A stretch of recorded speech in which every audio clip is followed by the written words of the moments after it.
আসসালামু আলাইকুম প্রিয় দর্শক। দেশে চলমান জ্বালানি সংকটের চাহিদা পূরণ করতে ভারতের কাছে জ্বালানি সহায়তা চেয়েছে বাংলাদেশ সরকার। ভারতের কাছে অতিরিক্ত জ্বালানি সহায়তা চেয়ে চিঠি দিল বাংলাদেশ। দেশে চলমান জ্বালানি সংকট মোকাবেলায় ভারতের কাছে আনুষ্ঠানিকভাবে অতিরিক্ত জ্বালানি সহায়তা চেয়েছে বাংলাদেশ সরকার।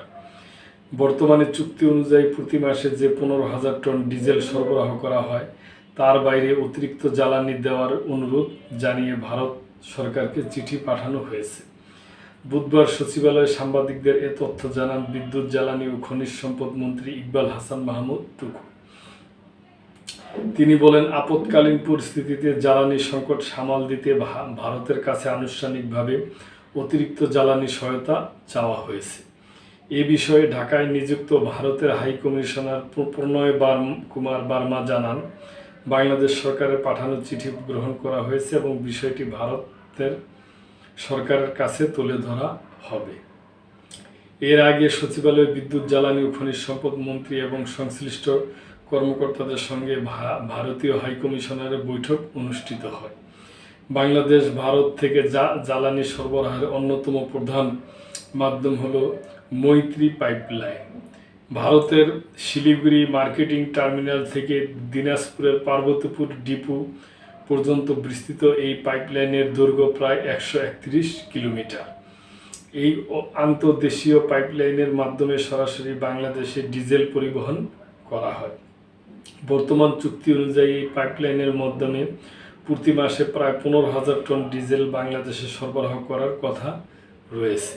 তবে বর্তমান পরিস্থিতিতে এর বাইরে অতিরিক্ত জ্বালানি সরবরাহের অনুরোধ জানিয়েছে সরকার।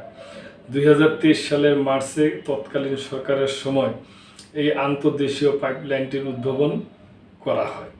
বছরে প্রায় 2 লাখ মেট্রিক টন ডিজেল পরিবহনের সক্ষমতা থাকলেও বিদ্যমান চুক্তি অনুযায়ী চলতি বছরে এই পাইপলাইন ব্যবহার করে প্রায় 1,80,000 টন ডিজেল সরবরাহ করার কথা রয়েছে।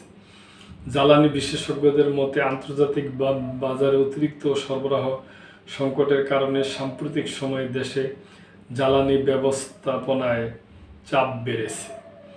এই পরিস্থিতিতে প্রতিবেশী দেশের কাছ থেকে অতিরিক্ত সরবরাহ পাওয়া গেলে সংকট সামাল দেওয়া কিছুটা সহজ হবে।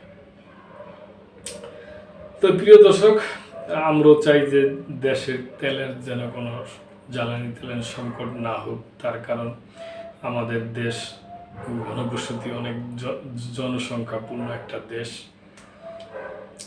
আশা করি যে সরকার এবং যারা এখন বর্তমানে বিরোধী দল হবে সবাই মিলেমিশে যেভাবে ভালো হয় সেটি করবে। এই ব্যাপারে প্রিয় দর্শক, আপনাদের কোনো মন্তব্য থাকলে অবশ্যই করবেন এবং লাইক, কমেন্ট, শেয়ার করে মেম্বারশিপ নিয়ে চ্যানেলটির পাশেই থাকবেন। আল্লাহ হাফেজ।